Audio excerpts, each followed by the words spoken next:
자, 웹이란 제가 뭐 대충 올려놨는데 요런 모양을 아주 단순화시킨 거예요, 웹이. 웹이 뭐냐면 클라이언트라는 컴퓨터가 한 대 있고요. 서버라는 컴퓨터가 한 대 있어요. 그래서 이 두 컴퓨터는 당연히 물리적으로 엄청 많이 떨어져 있죠. 예를 들어서 이게 여러분들 집에 있는 컴퓨터라고 생각하시고 이게 네이버의 컴퓨터라고 생각하시면 됩니다. 여러분들이 이거 우리가 크롤링 할 때도 간단하게 제가 설명드렸던 것 같은데 이 서버 이렇게 메인 페이지를 볼 수 있는 건 네이버 서버에 있는 네이버 페이지가 이렇게 여러분들 컴퓨터로 넘어왔기 때문에 그렇죠. 우리가 그 크롤링 할 때 이거를 문서 형태로 받는다 그랬는데 그게 HTML이었어요. 기억나실지 모르겠네요. 자, 그래서 응답, 요청 이렇게 넘어가는 게 이게 이제 다 데이터입니다. 데이터인데 응답 같은 경우는 보통 HTML이라는 걸로 응답을 하게 돼요. 여러분들은 화면을 보게 되는 거죠. 물론 화면 없이 데이터만 보낼 수도 있습니다. 그럼 여러분들은 네이버 페이지를 이렇게 보는 게 아니라 그냥 이렇게 보게 돼요. 이런 식으로 보게 돼요. 보기 싫죠? 그래서 예쁘게 사용자 친화적으로 바꾼 게 이거예요. 누르면은 다른 페이지로 이동도 할 수 있고 이렇게 막 색깔도 바뀌고 이런 걸 사용자 인터페이스라고 합니다. UI, UX. 자, 저희가 이거를 막 이렇게 네이버처럼 멋지게 만들 건 아니고 그냥 아주 기본적인 걸로 만들 거예요. 자, 어쨌든 그러기 위해서는 간단한 웹과 HTML 개념을 알아야 된다. 자, 됐습니다. 자, 이게 웹이에요. 그죠? 이 용어를 좀 기억해 주세요. 웹서버, 클라이언트 서버. 웹서버, 클라이언트 서버. 자, 그 다음 웹의 구조 도식화 한번 보겠습니다. 자, 웹서버, 클라이언트 서버. 그죠? 그림만 달라진 거지, 두 개가 서로 다른 컴퓨터라고 생각하시면 돼요. 자, 클라이언트에는 뭐가 설치되어 있어요? 그러니까 여러분들이 클라이언트라고 생각하시면 돼요. 이 서버가 네이버라고 생각하시면 되고, 여러분들 컴퓨터, 클라이언트 컴퓨터에는 웹브라우저가 설치되어 있죠. 엣지 브라우저일 수도 있고, 크롬일 수도 있고요. 익스플로러일 수도 있고. 어쨌든 웹브라우저가 설치되어 있고요. 여러분들 웹브라우저가 어떤 네트워크 통신을 하는데, 보통 그거를 이제 HTTP라고 합니다. 여튼 통신을 한다라고 생각하시면 돼요. 그러면 네이버 웹서버라는 곳에 이렇게 도달합니다. 그럼 웹서버 같은 경우는 이제 자기가 가지고 있는 자원, 특히 뭐 HTML 문서 같은 거를 이렇게 화살표 방향 보이시죠? 클라이언트 웹브라우저로 다시 보내줘요. 그래서 여러분들이 이렇게 요청 보내면 이 화면을 볼 수 있는 거죠. 자, 근데 이제 네이버에서 프로그래밍을 해야 되는 경우가 있어요. 이 웹페이지를 준비해놓고 그냥 줘도 되는데 어떤 경우에는 되게 프로그래밍 작업이 필요할 때가 있어요. 근데 기본적으로 이 웹서버는 프로그래밍이 안 됩니다. 그래서 프로그래밍 도구가 따로 필요한데 그게 이제 CGI 어플리케이션이라는 게 있어요. 그러니까 프로그래밍 언어가 여기서 사용된다라고 생각하시면 됩니다. 이 역할을 하는 거는 다 되게 많아요. 자바도 할 수 있고 C로도 할 수 있고 C샵으로도 할 수 있고 파이썬으로도 할 수 있고요. PHP로도 할 수 있고 그러니까 프로그래밍 언어 웬만한 걸로 다 할 수 있습니다. 그래서 이 프로그래밍 언어로 프로그래밍 처리를 한 다음에 프로그래밍 처리가 된 결과를 다시 웹서버한테 줘서 우리가 이 네이버 서버가 프로그래밍한 결과를 받아볼 수 있는 거예요. 얘네들이 프로그램 엄청 잘 짜놨겠죠. 그래서 여러분들이 이렇게 검색하는 거 있잖아요. 검색. 이렇게 검색을 하시면 이 검색 결과를 네이버에서 어떻게 줄까요? 이 검색 결과를 보시면은 페이지가 이렇게 엄청나게 많아요. 페이지가 10 하고 10밖에 없네. 아무튼 검색을 잘 하면은 수십만 개도 나올 수 있습니다. 그런 거를 얘가 페이지마다 다 가지고 있는 게 아니라 이 프로그래밍 처리를 통해서 이 데이터베이스에서 데이터 꺼내가지고 제공을 해줘요. 자, 그런 방식을 쓰는데, 자, 그럼 우리는 이제 뭐 할 거냐? 우리가 만들 거 이 CGI 어플리케이션 이 부분을 우리는 파이썬을 통해서, 파이썬 플라스크라는 걸 통해서 이거를 만들 건데, 자, 그럼 뭐 할 거냐, 여기서? 첫 번째로는 그 모델, 저희가 학습시킨 모델을 구축해서 모델이 내린 결과를 이렇게 웹서버를 통해서 사용자 웹브라우저로 보내주는 그런 거 하나 만들 거고, 또 하나는 사용자 유저 인터페이스랑 소통을 할 때 필요한 프로그래밍 처리가 있어요. 그런 것도 우리가 플라스크로 할 겁니다. 사실 이제 플라스크 말고 패스트 API나 잠고 이런 걸로 해도 됩니다. 근데 플라스크가 간단하게 그냥 찍먹 해보기엔 괜찮아요. 그래서 이걸로 할 거고, 참고로 여러분들이 이제 이 CGI 어플리케이션 이 부분을 플라스크나 패스트 API 같은 거 또는 잠고 같은 걸로 잘 해놓으시면 여러분들이 취업하는 이 취업 전선에 취업의 이 범위라고 해야 될까요? 가용한 이 분야가 엄청나게 넓어집니다.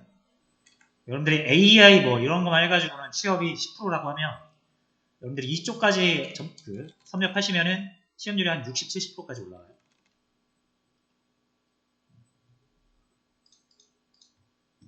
자, 어쨌든 우리가 할 건 뭐다? 요 CGI 어플리케이션 요 부분을 좀 집중적으로 공략을 할 것이다. 물론 우리가 이제 DB도 써야 되거든요. DB를 써야 되는데 이 DB용 언어가 또 있어요. SQL이라고. 근데 저희가 SQL을 하진 않을 겁니다. SQL을 하지 않아도 DB를 사용할 수 있는 방법들이 있기 때문에 저희는 파이썬만 잘 할 수 있으면 돼요. 하지만 이제 여러분들이 좀 짚고 넘어가셔야 되는 부분은 파이썬 프로그래밍을 조금 더 많이 할 거기 때문에 이제 모듈이라든지 패키지 아니면 클래스와 객체 이런 거를 좀 잘 아셔야 됩니다. 파이썬 2 때 다 해보셨을 건데 좀 많이 지나와서 기억이 안 나실 수도 있을 것 같아요. 간단하게 한번 언급을 할 거예요, 제가 이따가. 자, 그래서 대충 이런 느낌이에요. 자, 그 다음 프레임워크와 라이브러리라는 게 있습니다. 자, 이거는 우리가 많이 써봐서 이제 잘 알 수 있어요.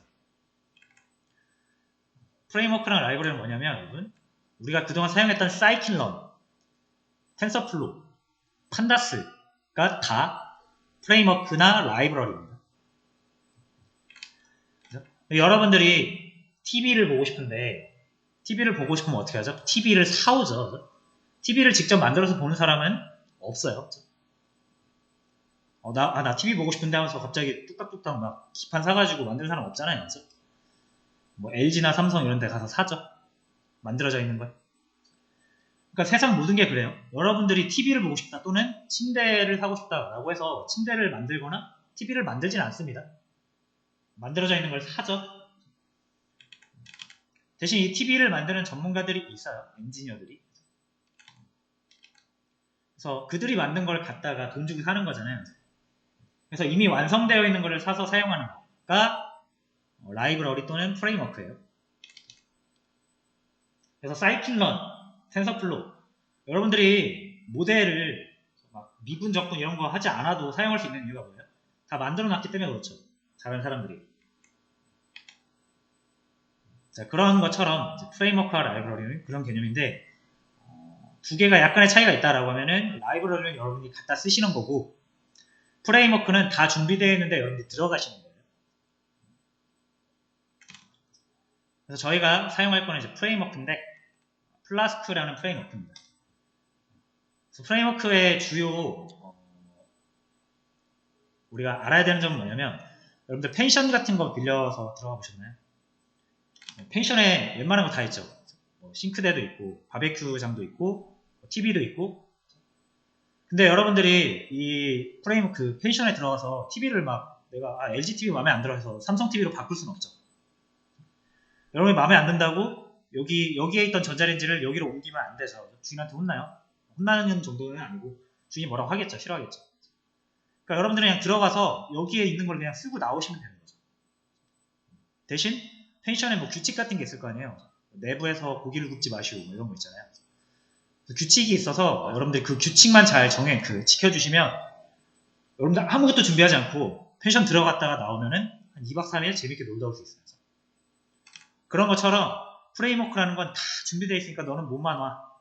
대신 요거는 좀 지켜줘. 라는 게 프레임워크입니다. 그래서 여러분들이 사이키넌 쓰실 때도 뭐 하는 건지는 잘 모르겠지만 일단 뭐 이런 거 했었잖아요. 뭐 트레인, 테스트, 스플릿 하면은 얘가 하라는 대로만 하면은 뭔가 엄청난 혜택이 우리한테 주어졌었죠. 그게 프레임워크에서 다 구현이 되어 있고 제공이 되고 있기 때문에 여러분들은 그냥 사용만 하시면 되는 거예요. 근데 얘가 여기다가 이렇게 2개 넣으라고 했는데 근데 1개만 넣었다? 그럼 사용 규칙이 어긴 거죠. 그럼 사용을 못하는 거예요. 그런 것처럼 이제 프레임워크는 이렇게 다 만들어 놓고 여러분들이 버튼 하나 누르면 사용할 수 있을 느낌으로 다 제공을 하고 있습니다. 그래서 현대 프로그래밍은 다 어떻게 한다? 여러분들이 직접 만드는 경우보다 라이브러리나 프레임워크를 갖다가 이미 만들어져 있는 거를 내가 조립하거나 구축하는 것이다. 라고 이해를 하시면 되겠죠? 이거는 우리가 판다스라든지 사이킨런을 잘 써봐서 좀 더 이해가 빠르실 거라고 생각합니다. 자, 그 다음에 API라는 게 있어요. API는 뭐냐면 여러분 자, 요 트레인 테스트 스플릿이라는 한 줄짜리 코드를 사용을 하면 막 이거를 되게 잘 쪼개주잖아요. 내부적으로 막 섞기도 잘 섞어주고 랜덤 스테이트도 우리가 정해주면은 항상 똑같은 방식으로 셔플해주고 그죠? 자, 이런 게 한 줄로 가능하겠냐 이거예요. 원래는 이 함수는 내부적으로 까보면은 수백 줄의 코딩이 돼 있을 겁니다. 수백 줄 코딩이 돼 있을 건데 여러분들 수백 줄 코딩을 알 필요는 없다는 거죠. 어차피 함수라는 거는 결국 완성된 함수라는 건 내가 뭘 넣으면 뭐가 나온다 이거잖아요. 그래서 인풋이 있으면 아웃풋이 있다. 그렇기 때문에 수백 줄 코딩은 누가 하는 거예요? 이걸 이제 고객과 점원 관계로 보면은 여러분들이 스테이크를 시켜요. 또는 파스타를 시켜요. 그러면은 주방에서는 정말 불티나게 재료 갖고 오고 재료 썰고 불 온도 맞춰야 되고 그래서 온갖 난리를 피겠죠. 그렇죠? 하지만 고객이 그 요리가 어떻게 만들어지는지를 알고 먹을까요? 그렇지 않다는 거예요. 고객은 점원을 통해서 저 스테이크 미디움으로 주세요 라고 하면은 얘가 주방에 전달하겠죠. 주방은 엄청나게 힘든 프로세스를 통해서 요리를 만들어내고 고객한테 나올 때는 아주 예쁘게 플레이팅 돼서 나올 거 아니에요. 고객은 주방에서 어떤 일이 벌어지는지 모르지만 맛있게 스테이크를 먹을 수 있습니다. 그러니까 API라는 건 그런 거예요. 고객이 요리가 어떻게 만들어지는지 몰라도 요리를 먹을 수 있다. 그게 왜 그래요? 중간에 점원이 고객이 손쉽게 주문할 수 있도록 도와주고 고객이 요구하는 거를 주방한테 잘 전달을 해서 주방에 내부적으로 아주 복잡하게 요리를 해가지고 나온 결과를 다시 고객한테 아주 심플하게 갖다주는 역할을 하는 이 점원이라는 존재가 있기 때문에 그렇죠. 홀서빙. 그런 단순한 역할을 하는 게 이제 API라고 보시면 돼요. 근데 여러분들이 만약에 주방이랑 직접 소통을 하려고 생각을 해보세요. 주방은 고객을 응대하는 방법을 모르기 때문에 여러분들이 이 주방한테 굉장히 많은 걸 설명을 해줘야 돼요. 근데 그 중간을 점원이 저 미디움 주세요 라고 하면은 고객의 언어와 주방의 언어를 얘가 중간에서 통역을 한번 해주는 거예요. 서로 편하는 거죠. 그래서 API는 그냥 이제 쉽게 말하면 함수인데 함수 안에 있는 수백 줄 코딩을 여러분이 몰라도 한 줄의 함수로 사용할 수 있다라는 개념입니다. 이것도 여러분들이 많이 사용해봐서 아시겠죠? 자, 이 정도 개념을 우리가 이제 한번 언급을 했습니다.